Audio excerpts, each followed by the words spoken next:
Good evening and welcome back to another episode of The Longing, where today we are going to be continuing to read Moby Dick and finishing off the chapter, that we'd started reading last time. So, here we go. Soon, while the crews were awaiting the arrival of the ship, the body showed symptoms of sinking with all its treasures unrifled. Immediately, by Starbuck's orders, lines were secured to it at different points, so that ere long every boat was a buoy, the sunken whale being suspended a few inches beneath them by the cords. By very heedful management, when the ship drew nigh, the whale was transferred to her side, and was strongly secured there by the stiffest fluke chains, for it was plain that unless artificially upheld, the body would at once sink to the bottom. It so chanced that almost upon first cutting into him with the spade, the entire length of a corroded harpoon was found embedded in his flesh, on the lower part of the bunch before described. But as the stumps of harpoons are frequently found in the dead bodies of captured whales, with the flesh perfectly healed around them, and no prominence of any kind to denote their place, therefore there must needs have been some other unknown reason in the present case fully to account for the ulceration alluded to. But still more curious was the fact of a lance head of stone being found in him, not far from the buried iron, the flesh perfectly firm around it. Who had darted that stone lance, and when? It might have been darted by some Norwest Indian long before America was discovered. What other marvels might have been rummaged out of this monstrous cabinet, there is no telling.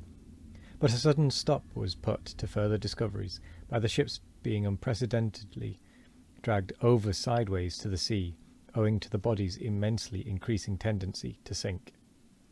However, Starbuck, who had the ordering of affairs, hung on to it to the last, hung on to it so resolutely, indeed, that when at length the ship would have been capsized, if still persisting in locking arms with the body, then, when the command was given to break clear from it, such was the immovable strain upon the timber heads to which the fluke chains and cables were fastened, that it was impossible to cast them off. Meantime, everything in the Pequod was aslant. To cross to the other side of the deck was like walking up the steep, gabled roof of a house. The ship groaned and gasped. Many of the ivory inlayings of the bulwarks and cabins were started from their places by the unnatural dislocation. In vain handspikes and crows were brought to bear upon the immovable fluke chains, to pry them adrift from the timber heads, and so low had the whale now settled that the submerged ends could not be at all approached, while every moment whole tons of ponderosity seemed added to the sinking bulk, and the ship seemed on the point of going over. Hold on, won't ye?" cried Stubb to the body. "Don't be in such a devil of a hurry to sink. By thunder, men, we must do something, or go for it. No use prying there. Avast, I say, with your handspikes, and run one of ye for a prayer book and a penknife, and cut the big chains." "Knife? Aye, aye," cried Queequeg, and seizing the carpenter's heavy hatchet, he leaned out of a porthole, and steel to iron began slashing at the largest fluke chains. But a few strokes, full of sparks, were given, when the exceeding strain affected the rest. With a terrific snap, every fastening went adrift. The ship righted, the carcass sank.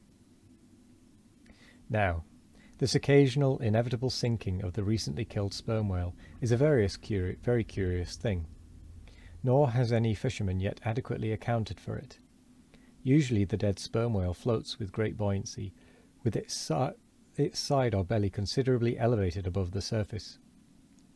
If the only whales that thus sank were old, meagre, and broken-hearted creatures, their pads of lard diminished, and all their bones heavy and rheumatic, then you might with some reason assert that this sinking is caused by an uncommon specific gravity in the fish so sinking, consequent upon this absence of buoyant matter in him. But it is not so. For young whales in the highest health and swelling with noble aspirations, prematurely cut off in the warm flush and May of life, with all their panting lard about them. Even these brawny, buoyant heroes do sometimes sink. Be it said, however, that the sperm whale is far less liable to this accident than any other species.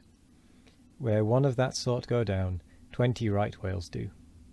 This difference in the species is no doubt imputable in no small degree to the greater quantity of bone in the right whale.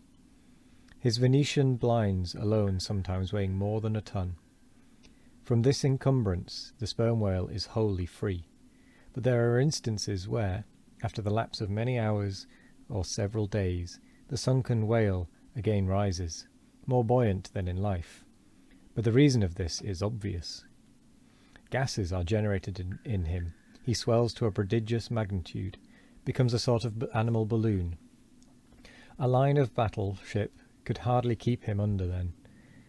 In the shore whaling on soundings, among the bays of New Zealand, when a right whale gives token of sinking, they fasten buoys to him with plenty of rope, so that when the body has gone down, they know where to look for it when it shall have ascended again. It was not long after the sinking of the body that a cry was heard from the Pequod's mastheads, announcing that the Jungfrau was again lowering her boats, though the only spout in sight was that of a finback, belonging to the species of uncapturable whales, because of its incredible power of swimming. Nevertheless, the finback spout is so similar to the sperm whale's that by unskilful fishermen it is often mistaken for it, and consequently Derrick and all his host were now in valiant chase of this unerrable brute. The Virgin, crowding all sail, made after her 4 young keels, and thus they all disappeared far to leeward. Still in bold, hopeful chase.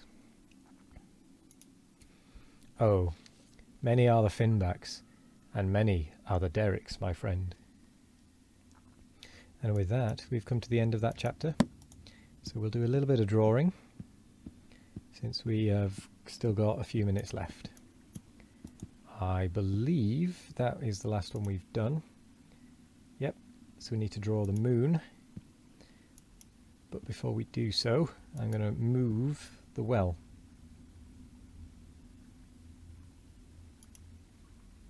So that we can put the moon there as a reminder for next time.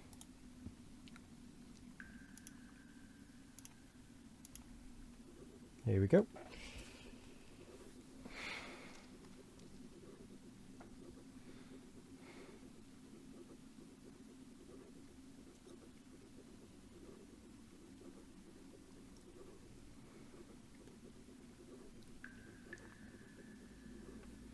Oh, it looks like this one might actually be quite a quick drawing.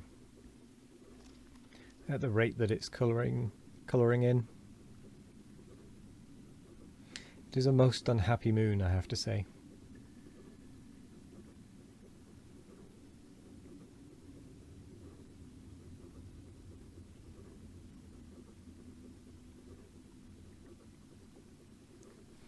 A most unhappy moon indeed.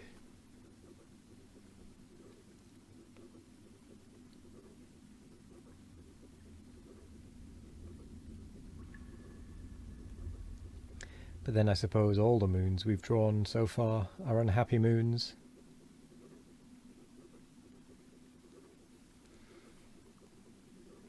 There's one there and one there, both of them unhappy.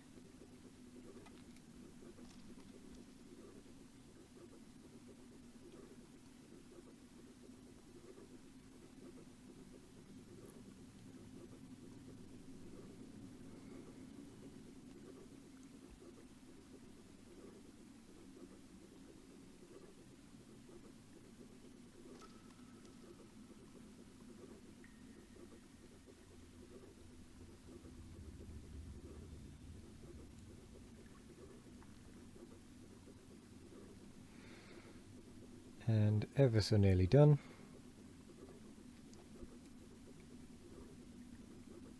Should take us quite nicely up to the end of the episode, actually. It took a bit longer to colour in than I expected. So, with that done, I'm going to go and sit back in the chair.